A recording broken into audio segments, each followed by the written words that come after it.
এখন হকের ঝান্ডার উপরে মাহফিল চলছে, কিয়ামত পর্যন্ত চলবে ইনশাআল্লাহ। আল্লাহ কবুল করুন, বলেন আমিন। আরো জোরে বলেন আমিন। এই সাপ মুরিদ হইছ, সবক হইল কেউরে কামড়াবি না, সবক আদায় করলে খেলাফত দিব। মনে আছে? এবার সাপ আল্লাহর ওলির সবক পাইছেন, সবক আদায় করতে গিয়ে সাপ এমন নাকটাই না ঘুম দিছে, মানুষ পাড়ায় যায়, সাপ কোনো কথা কয় না। একদিন আবার আল্লাহর ওলি পথ দিয়ে যায়, কিরে তুই দিয়ে একেবারে ভর্ত হয়ে যাইতেছ, ব্যাপার কয় হুজুর খেলাফত পাওয়ার আশায়। কিসের আশায়? খেলাফত পাওয়ার আশায় ভর্ত হয়ে গেছি। আপনি কইছেন কেউ কিছুই বলা যাবে না, আমি একেবারে বিলাই বিজা হয়ে গেছি, কিচ্ছুই বলা যাবে না। আল্লাহর নবী বলেন সাবধান, এমন পরিকল্পনা নিও না যে কিছুই বলবা না। সাকিতু আনিল হক শায়তানুন আখরাস, এ হক কথা যাই না যদি না বলো, আল্লাহর আদালতে বোবা শয়তান। ঠিক কি না? ঠিক কি না? উল্টা পথে নয়, সঠিক পথে কথা বলো, সাপের মতো চুপ নয়। আল্লাহর ওলি থানবী রাহমাতুল্লাহ আলাইহি বলেন, এ বাবা, আমি তো তোমারে বলছি তুমি কাউকে কামড়াবা না, কিন্তু তুমি যে এমন বিলাই হয়ে চুপ হয়ে গেল, এমন কথা তো আমি বলি নাই। তুমি কাউকে কামড় দিবা না, কিন্তু নিজে বাঁচার জন্য যে একটু ফোঁস করবা, এটা তো তোমাকে নিষেধ করা হয় নাই। তুমি কাউকে আঘাত করবা না, কামড় দিবা না, কিন্তু তুমি একটু তোমার জিহ্বাটা বের করে ফোঁস, এই আওয়াজ দিতে তো নিষেধ করি নাই। মুসলমান হকের দলেরা, কাউরে গালি দিবি না, বিরুদ্ধে গালি দিবি না, হিংসা করবি না, অহংকার করবি না। এই সবকের অর্থ এটা নয় নাকটাই না ঘুমাবি আর বাতিলের দল আমার নবীরে গালি দিয়া চলে যাবে, এমনটা নয়। আমরা কাউকে গালি দিব না, এটাই তো সঠিক কথা। আমরা কাউকে গালি দিব না, কারণ গালি দেওয়া তো নবীর আদর্শের কাজ নয়। আল্লাহর নবী বলেন ক্বালা রাসূলুল্লাহ সাল্লাল্লাহু আলাইহি ওয়াসাল্লাম সিবাবুল মুসলিমিনা ফুসুকু ওয়া কিতালুহু কুফরুন। আল্লাহর নবী বলেন, এ মুমিন মুমিনকে গালি দেওয়া পাপিষ্টের কাজ, মুমিন মুমিনের বিরুদ্ধে লড়াই করা বেদিনের কাজ। শুধু এতটুকু নয়, কেউ যদি কাউকে কাফের বলে গালি দেয়, আমার নবী বলে সাবধান। ক্বালা রাসূলুল্লাহ সাল্লাল্লাহু আলাইহি ওয়াসাল্লাম মান ক্বালা লিআখিহি কাফির ফাকাদ বা বিহা আহাদুহুমা। পয়গম্বর বলেন, কেউ যদি কোনো মুমিনরে কাফের বলে গালি দেয়, ওই লোকটা যদি কাফের না হয়, তাই যেই লোকটা গালি দিল কাফের না হইয়া কবরে যাবে না। কিন্তু কি দুঃখ গো, যাদের রক্ত ভেদার পরিশ্রমের ফসল বাংলার ঘরে ঘরে মাওলার জিকির, লক্ষ লক্ষ মানুষের মুখে দাঁড়িয়ে উঠছে, ঘরের মধ্যে কোরআনের আওয়াজ, ছেলে সন্তানগুলি মাদ্রাসায়, এদের নাম দইরা দইরা তুমি গালি দাও। এমনকি কুত্তার বাচ্চা বলে গালি দিয়েছে। ও নবীর উম্মত, আপনাদের বিবেকের কাছে বিচার, আপনারা সতর্ক হয়ে যান। মুসলমান ইমানদার যেই আল্লাহর বান্দার জবান থেকে দেওবন্দের আলেমের ব্যাপারে, তাবলীগের ব্যাপারে এবং ওই বড় বড় আলেমদের ব্যাপারে, সৈয়দ হুসাইন আহমদ মাদনীর ব্যাপারে, ও আল্লাহর নবীর বংশধর আওলাদে রাসূলদের ব্যাপারে কুত্তার বাচ্চা যার জবান থেকে বের হয়, ওটা নবীর এক নাম্বারের দুশমন, ইহুদির দালাল। ঠিক কি না বলো? আফসোস, কই আমাদের ঈমান কোথায়? হুসাইন আহমদ মাদনী,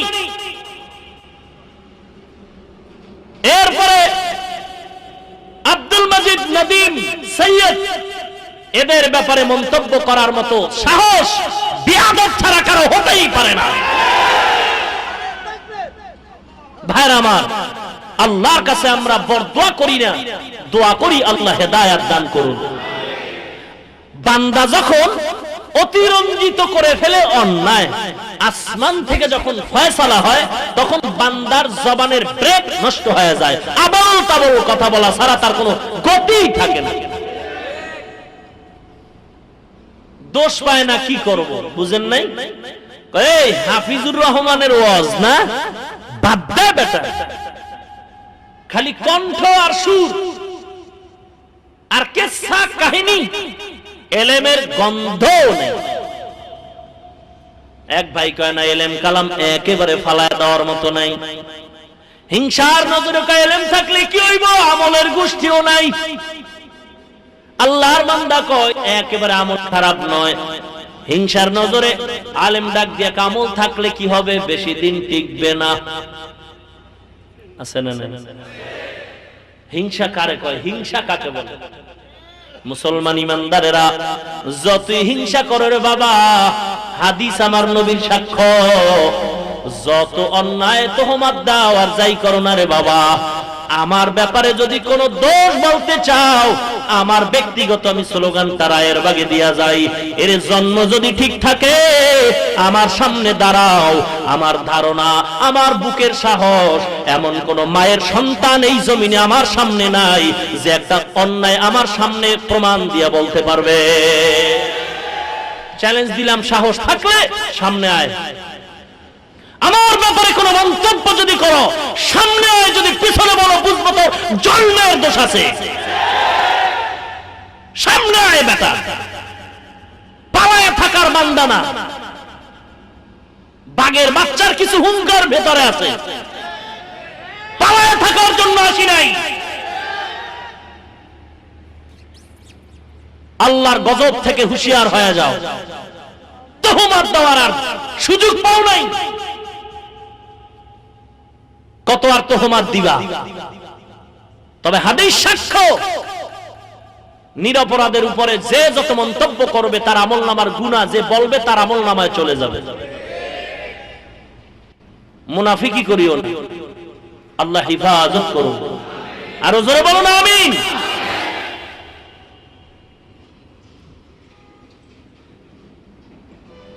মুসলমান ইমানদার, আমাদের নবী একদল বাড়ায়াকা আল্লাহর সমান, আর একদল নিচে নামায়াকা টিভির বক্তার সমান। হকপন্থী যারা তারা বলে টিভির বক্তার মতো না এবং আল্লাহর সমানও না। তাহলে ওই আয়াতের ব্যাখ্যা, যে আয়াত দিয়ে আমগো গালি দেয় যে নবী আমাদের মতো মানুষ, কোরআন শরীফে এই সূরা কাহাফের মধ্যেই তো লাস্টে কুলিন্নামা আনা বাশারুম মিসলুকুম, নবী যে তোমাদের মতো মানুষ, এই কইলে নাকি ওয়াহাবি হয়ে যায়। ওয়াহাবি, হ্যাঁ, মা মানা ওয়াহাবি। ওয়াহাব আল্লাহর একটা সিফতি নাম, গুণবাচক নাম। বাংলাদেশে খতমে নবুয়তের ব্যানার, ইসলামী আন্দোলনের ব্যানার, ইসলামী কাফেলার ব্যানার, যুব সংঘের ব্যানার, মাদ্রাসার ব্যানার, ওয়াহাবি নামের কোন ব্যানার আজও পর্যন্ত মুরব্বীরা দেখেছেন বাংলাদেশে? কথা বলেন।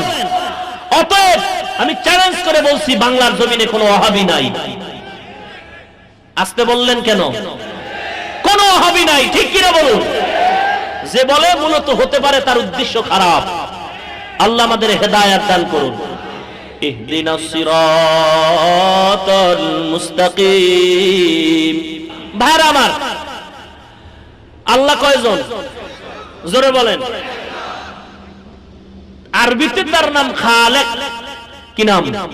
বানানেওয়ালা খালেক কয়জন? বাকি সব খালেক নাকি মাখলুক? জোরে বলেন। মাখলুক। আল্লাহ কয়জন? নবী কি খালেক না মাখলুক? সাহাবায়ে কেরাম খালেক না মাখলুক? সমস্ত মাখলুকতের ভিতরে জিন মাখলুক, আগুনের তৈরি, নূরের তৈরি ফেরেশতারা এক মাখলুক, মাটির তৈরি আদম সন্তান এক মাখলুক, ঠিক নেই? আপনাদের জবাব চাই সকলের। সমস্ত মাখলুকতের ভিতরে শ্রেষ্ঠ মাখলুক কারা? সবাই পেছন থেকে জবাব দেন। জিন মাখলুক, আগুনের তৈরি, ফেরেশতারা মাখলুক, নূরের তৈরি, মাটির তৈরি আদম মাখলুক।